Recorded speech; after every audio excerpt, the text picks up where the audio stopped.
কবরের পাশে দাঁড়িয়ে অশ্রুসিক্ত চোখে চেয়ে থাকেন বৃদ্ধা নজরুল ইসলাম।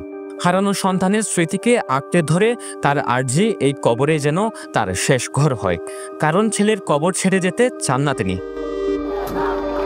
চারপাশে উচ্ছেদ, আতঙ্ক ও নিশ্চয়তার দোলাচল, তবু সন্তানের কবর তার জীবনের শেষ বর্ষা।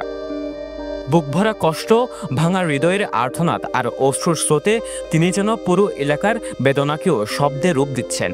প্রিয়জনদের কবর ছেড়ে অচেনা কোথাও চলে যাওয়ার কল্পনায় যেন অসহনীয় তার কাছে। অবস্থা নিয়ে ফেলাই না, আজ এনে দিন, আজ এবার কোনো ক্ষমতা নাই আর। আরে খবর আর ওটা যান, মাটা যান, বাবাটা যান দিয়ে বলু। বৃদ্ধা নজরুলের মতো হাজারো মানুষ স্বজনদের কবর রক্ষায় আন্দোলন করে যাচ্ছেন। বৃহস্পতিবার সকালে কক্সবাজার পৌরসভার ১ নং ওয়ার্ডে উচ্ছেদ আতঙ্কে ভিটেমাটি রক্ষায় আবারও আন্দোলনে নেমেছে এলাকাবাসী। সেই আন্দোলনে অংশ নেন এ বৃদ্ধা। যেখানে তার জীবনের স্মৃতি সে জায়গা ছাড়তে হবে তা তার কল্পনারও বাইরে। প্রতিবাদী মানুষের ভিড়ে দাঁড়িয়ে থাকা এ বৃদ্ধা যেন আন্দোলনের প্রতীক হয়ে উঠেছেন।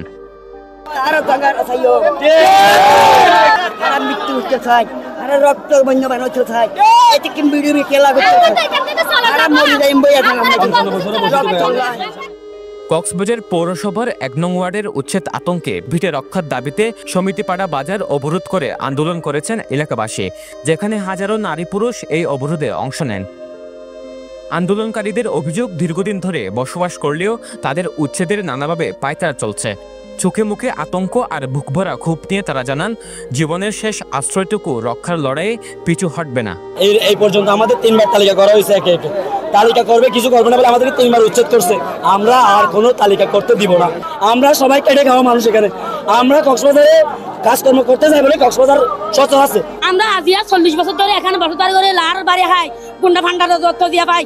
আর ফুজেন্দার কি করে 2 মুঠ বাপ দিতে চাই মুখ মাঝে, আর কিছু না একটা করে মুঠ ভালো চাই। আর ফুন্ডারা ফন্ডমাশন করেন না ফাইল আমার যত দিয়া ফেলে আর তুমি মা করিব দে নারা ইনকাম করি আর না নারা তুমি ইনকাম করি হাইতে ফালাম করে ঠিক আছে কি আমরা সাইডে হারিনি আর তারা তো পিকে সারমান সাইড দিয়া আর তারা জুলুম না করি আর কিছু না করি আর বাজি থেকে মোর আর ফুজিয়া নিয়ন্ত্রণ বসবাস করে কি আর বাকি আমাদেরকে অনেক হয়রানি করে ফেলতেছে।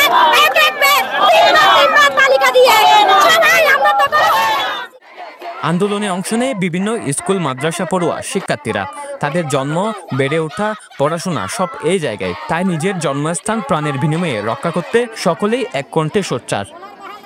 আমরা এখান থেকে যেতে চাই না, এটা আমাদের জন্মস্থান, এটা আমাদের মৃত্যুস্থান। আমরা ফ্ল্যাটে থাকতে চাই না, ফ্ল্যাট আমরা প্রযোজ্য না। এখানে আমরা শান্তিতে আছি, আমরা ফ্ল্যাটে শান্তিতে থাকতে পারবো না। করা হবে আমরা এখান থেকে চলে যাওয়ার পরে কি করা হবে এটা তো আমরা দেখেছি। ওই যে সাইডে আমাদের এর আগে যা হয়েছে আমরা সবগুলো অবগত আছি। তারপরে আমি বিশেষ করে আমি এখন 26-এর পরীক্ষার্থী, আমি সামনে পরীক্ষা দিব। আমি এখন অনিশ্চয়তায় ভুগতেছি, আমার সামনে জীবনে আমার লাইফে কি হবে এটা নিয়ে আমি খুব ভয়ে আছি। সিভিল এভিয়েশন এবং বিমান বাহিনীর ঘাটে সম্প্রসারণের জন্য বিমানবন্দরের পশ্চিম পাশের বসতি উচ্ছেদের প্রক্রিয়া চলছে দীর্ঘদিন ধরে। ইতোপূর্বে অনেক বসতি উচ্ছেদ করা হয়েছে, বাকি অংশগুলো উচ্ছেদেও তোড়জোড় চালাচ্ছে সরকার। স্থানীয়দের অভিযোগ, মূলত তাদেরকে তুলে দিয়ে সেখানে বিমানবন্দর সম্প্রসারণ বা ঘাঁটি স্থাপন করবে না, তাদের বিলাসিতার জন্য আলিশান ভবন নির্মাণ করবে। কিছু মানুষের বিলাসিতার জন্য স্থানীয়দের উচ্ছেদ করলে সেটা তারা মেনে নিবে না বলে দাবি করেন। হঠাৎ করে সিভিল এভিয়েশন আমাদের এই জায়গাটা অবৈধভাবে উচ্ছেদ করার জন্য ফায়তারা করছে কিছু কুচক্রী মহলের ইন্ধনে। আমার ভাই নাহিদ, শিহাব কবির নাহিদকে নৃশংসভাবে মাথার গুলি উড়িয়ে দেওয়া হয়েছে। আমরা এই হত্যার বিচার চাই। আমরা এখান থেকে যাব না। এদিকে পরিস্থিতি নিয়ন্ত্রণে ঘটনাস্থলে যায় সদর উপজেলা নির্বাহী কর্মকর্তা নীলুফা ইয়াসমিন। তিনি উত্তেজিত জনতাকে শান্ত করার চেষ্টা করেন।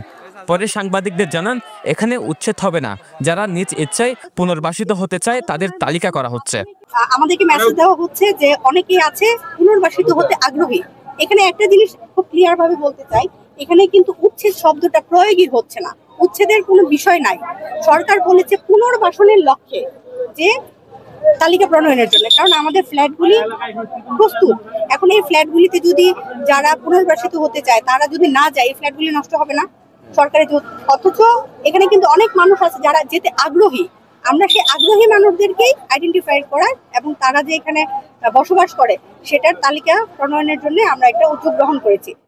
জেলা প্রশাসক মোহাম্মদ সালাউদ্দিন সাংবাদিকদের বলেন, মানুষের অধিকার ক্ষুণ্ণ করতে পেছন থেকে একটি অসাধু চক্র কাজ করছে।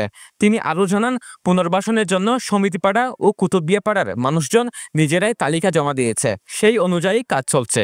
সাধারণ মানুষের অধিকার নষ্ট করার ক্ষেত্রে পেছন থেকে যারা অসাধু চক্র কাজ করছেন তাদেরকে উপযুক্ত ব্যবস্থার আওতায় আনা হবে। তাদের সাথে সহযোগিতা এবং তাদের সাথে আলোচনার প্রেক্ষিতে তারা বলেছেন যে স্যার আমরা এখন তালিকা প্রস্তুত করতে রেডি। সে প্রেক্ষিতেই আমাদের যাওয়া এবং পুনর্বাসনের জন্য সরকারের যে উদ্যোগ সেটি যাতে যথাযথভাবে আমরা বাস্তবায়ন করতে পারি। স্বজনদের কবর আর ভিটেমাটি রক্ষায় আন্দোলনে পাহাড় সম সংখ্যা নিয়েও একটাই আশা, সরকার যেন মানবিক সিদ্ধান্ত নেয়। শেষ ভরসাটুকু বাঁচিয়ে রাখতে সরকারের দিকে চেয়ে আছেন তারা। সরওয়ার সাকিব, পেনুয়া নিউজ।